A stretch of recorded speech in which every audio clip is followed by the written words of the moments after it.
Olá, seja muito bem-vindo a mais um vídeo do canal Cult Mix Reborn. Tive a ideia para este vídeo ao assistir uma collab de duas youtubers cujos trabalhos eu acompanho, a Bella Eichler do canal Futurices e a Bia Nobre do canal Que Horror. As duas abordaram as versões fílmicas adaptadas de uma certa obra clássica com curiosidades diversas e num clima de muito bom humor e beleza, é claro.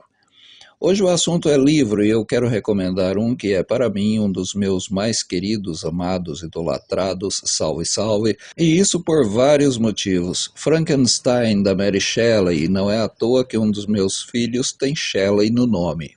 Para começar, é preciso reforçar uma verdade ignorada pela maioria das pessoas, tanto no sentido de ignorar por não saber, quanto no de fazer de conta que não existe. Não se trata de uma obra de terror. É um drama que trata de temas pesados e desperta gatilhos em quem perceba essas temáticas.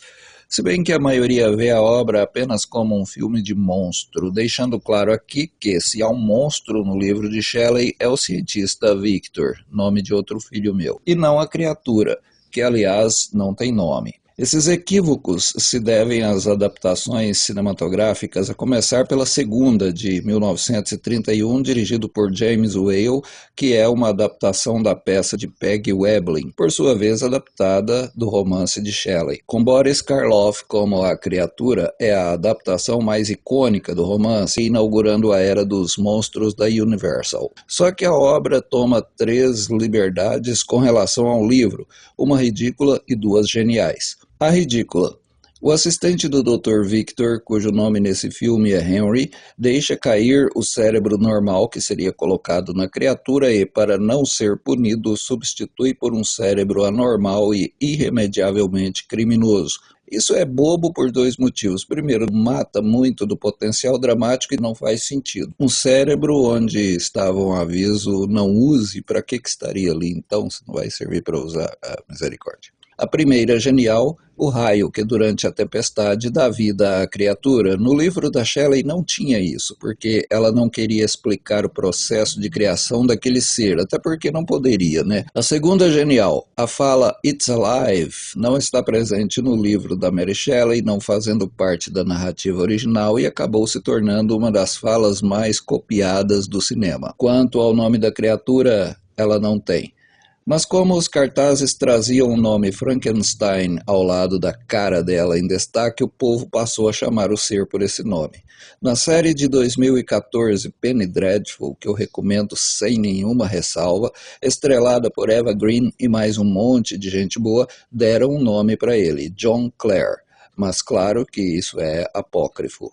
Só fechando a questão cinematográfica, já que o foco aqui é o livro, eu disse que a versão da Universal é a segunda, porque existe uma adaptação muito obscura de 1910, ainda na época do cinema mudo. Trata-se de um curta-metragem produzido por Thomas Edison, charado inventor da lâmpada elétrica, por meio do seu Edison Studios. Algumas partes desse filme são coloridas, geralmente em sépia. Escrito e dirigido por Shirley Dolly, foi filmado em 3 dias. Sim, isso mesmo, 3, no Bronx, em Nova York.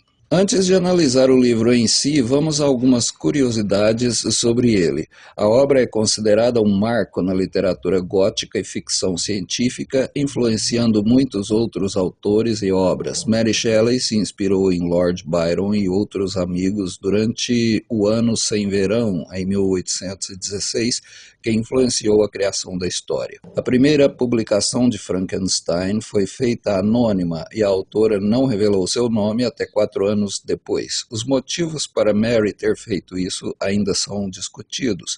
Alguns defendem que a autora preferiu o anonimato por temer críticas enviesadas por ser uma jovem mulher. Outros acreditam que foi devido à fama de seus pais. Mary era filha do filósofo William Godwin e da feminista Mary Wollstonecraft. O livro nasceu de uma aposta. Em 1816, Mary, ainda assinando Wollstonecraft, jantava em companhia de seu então amante e depois marido Percy Shelley e dos amigos John Polidori, médico e candidato a escritor, e Lord Byron, que assim como Percy era considerado um dos mais maiores poetas da língua inglesa.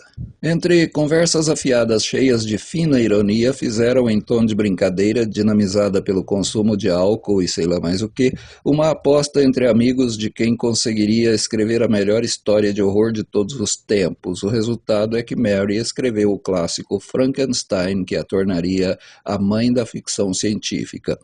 John Polidori escreveu The Vampire, considerada a primeira obra literária sobre o tema. Na história, o monstro é concebido de forma desumana, movido unicamente pela ambição do cientista. A criatura não recebe sequer um nome e é altamente desprezada pela sociedade.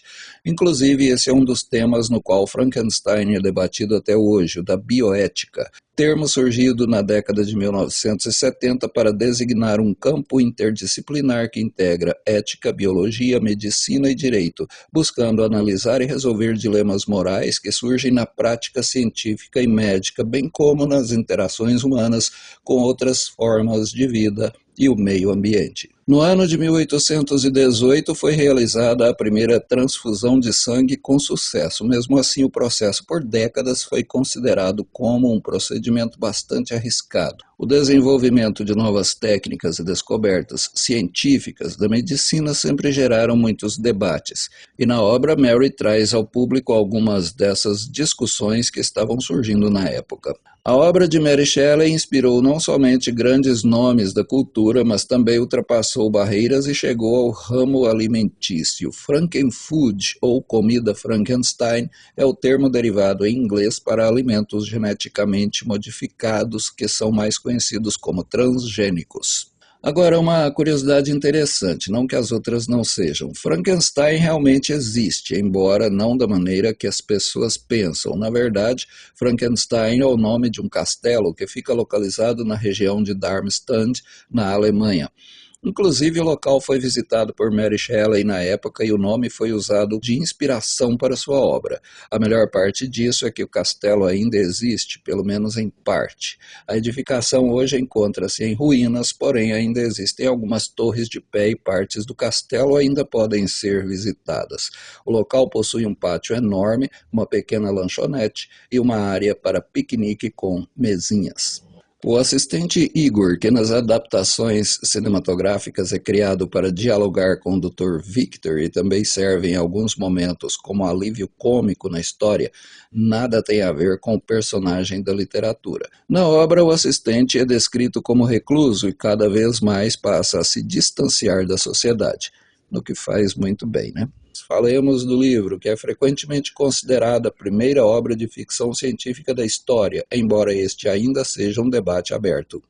Mary Shelley escreveu a história quando tinha apenas 19 anos, entre 1816 e 1817, e a obra foi primeiramente publicada em 1818, sem crédito para a autora na primeira edição.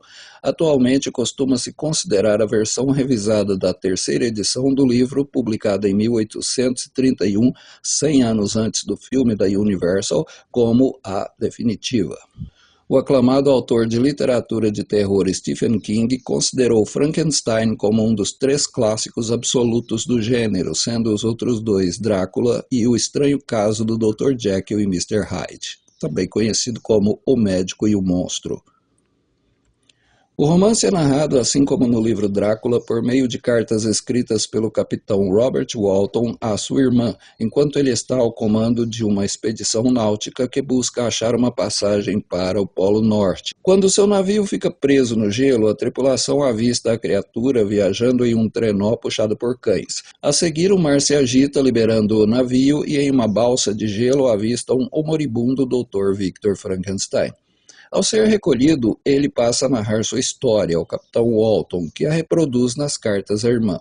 Literariamente falando, a história do capitão é chamada de narrativa moldura, às vezes também narrativa quadro, onde uma história contém outra. Victor Frankenstein, desde jovem interessado em ciências naturais e alquimia, tem como melhores amigos Elizabeth, criada como irmã adotiva, e Henry Clerval, Quando a mãe de Victor morre, ele se torna obcecado em descobrir os mistérios da criação e acaba encontrando o segredo da geração da vida, que obviamente não é detalhado no livro.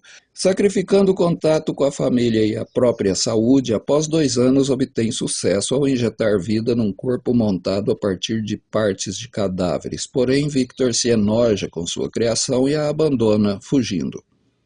Desorientada, a criatura sai pelo mundo. Depois de alguns meses, o cientista recebe uma carta de seu pai relatando o assassinato de William, seu irmão mais novo. Acusada como assassina com base em fortes evidências, Justine, uma criada muito querida da casa dos Frankenstein, é executada. E Victor desconfia que o assassino é a criatura. Sentindo-se culpado por ter criado o monstro, guarda para si o segredo de sua existência. Lutando contra o desespero, o Dr. Frankenstein resolve escalar o Monte Branco. Durante a subida é encontrado por sua criatura, que é surpreendentemente articulada e eloquente. Ele conta sua história narrando como fugiu do laboratório de Frankenstein para uma floresta próxima, onde aprendeu a comer frutas e vegetais e a usar o fogo. Por conta de sua aparência repulsiva, o monstro diz que foi obrigado a esconder-se de outras pessoas, finalmente encontrando abrigo no depósito de lenha anexo à cabana de uma humilde família, formada por um pai cego e um casal de irmãos. Vivendo lá, ele observou através de frestas na parede a vida da família, afeiçoando-se a eles e ajudando-os em segredo, espionando as aulas que davam à noiva árabe do irmão. Aprendeu a língua e a escrita, e folheando alguns livros que encontrou, aprendeu sobre a vida e a virtude humanas.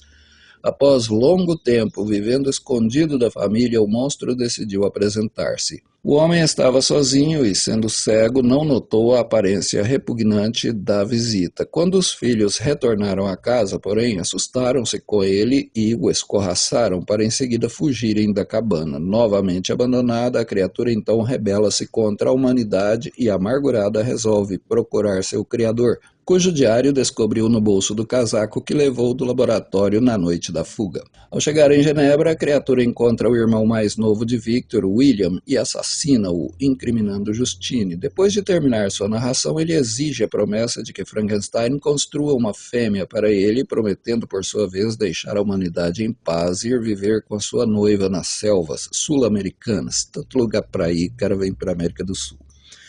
Caso o cientista se recuse, o monstro jura fazê-lo passar por tormentos inimagináveis. Extremamente contrariado, o cientista concorda e, ao voltar para Genebra, torna-se noivo de Elizabeth, partindo depois com Clerval à Inglaterra para cumprir sua promessa. Entretanto, volúvel como ele só, muda de ideia, temendo criar uma raça de monstros que pudesse se virar não só contra ele, mas contra toda a humanidade. Após fazer várias considerações, Frankenstein decide que ele tem que sofrer as consequências por seus atos e não a humanidade, destruindo a criatura incompleta. O primeiro Sir acompanha o ato e jura se vingar, assassinando Clerval em seguida. Victor chega a ser acusado do crime, mas é inocentado por possuir um forte álibi. Seu pai vem lhe buscar e ambos retornam à Suíça. Mesmo devastado pela culpa e pela tristeza, Victor se casa com Elizabeth e no mesmo dia sai para viajar em lua de mel. Na noite de núpcias, fica vigiando a casa, temendo um ataque da criatura contra ele. Mas mesmo assim, o monstro ataca Elizabeth e a estrangula. Victor volta a Genebra e, com a notícia da morte de Elizabeth, seu pai adoece e morre em seguida. Jurando vingança, ele passa então a perseguir sua criatura, que o leva através de uma longa caçada em direção ao norte, prosseguindo pelos mares congelados, onde finalmente são avistados pelo capitão Walton e sua tripulação, o que volta ao início da narrativa.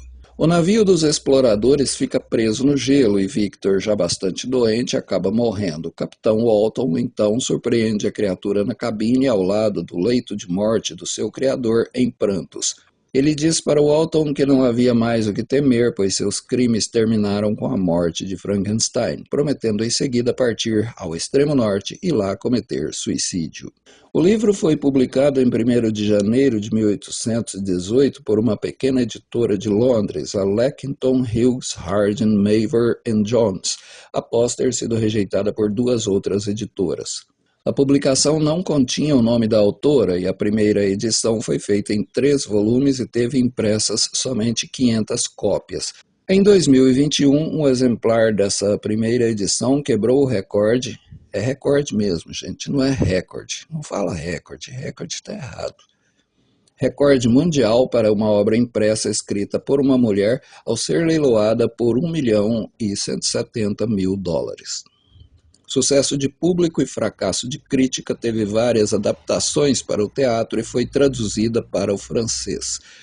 A segunda edição saiu em 1823, em 2 volumes, desta vez com crédito como autora para Mary Shelley.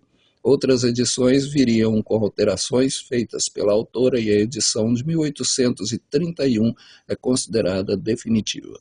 Frankenstein aborda diversos temas ao longo do texto, sendo mais gritante a relação de criatura e criador, com óbvias implicações religiosas.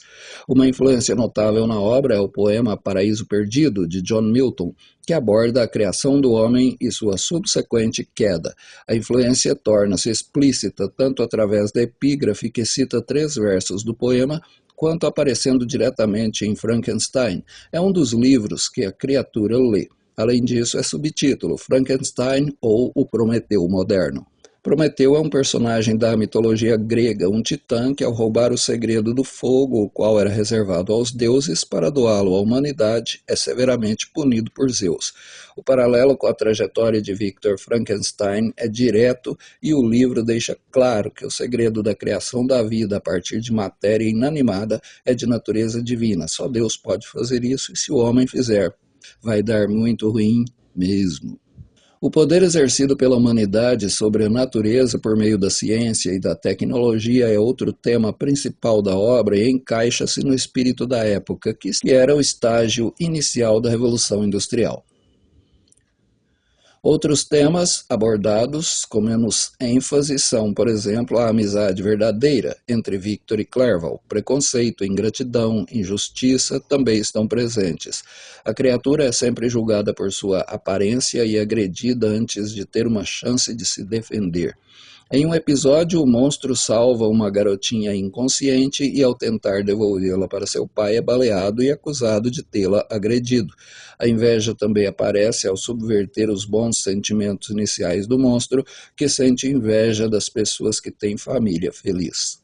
A expressão do sublime através da grandiosidade da natureza é um tema caro ao romantismo e aparece em Frankenstein nas descrições das grandes planícies de gelo e das paisagens da Europa. Por fim, a inevitabilidade do destino, tema muito desenvolvido na literatura clássica, é constantemente aludida ao longo do romance, que é uma obra que se presta a múltiplas interpretações e leituras. A relação conturbada entre a criatura e o criador gira em torno da busca por vingança. O pavor gerado pela aparência da criatura leva a seu abandono, que por sua vez leva ao desejo de compensar a falta de afeto e a consideração por meio do derramamento de sangue. A criatura, na verdade, não age, ela reage.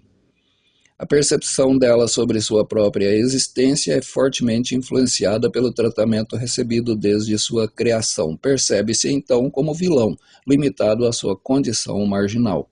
O romance foi primeiramente adaptado para o teatro e posteriormente para um grande número de mídias, incluindo rádio, televisão e cinema, além de quadrinhos.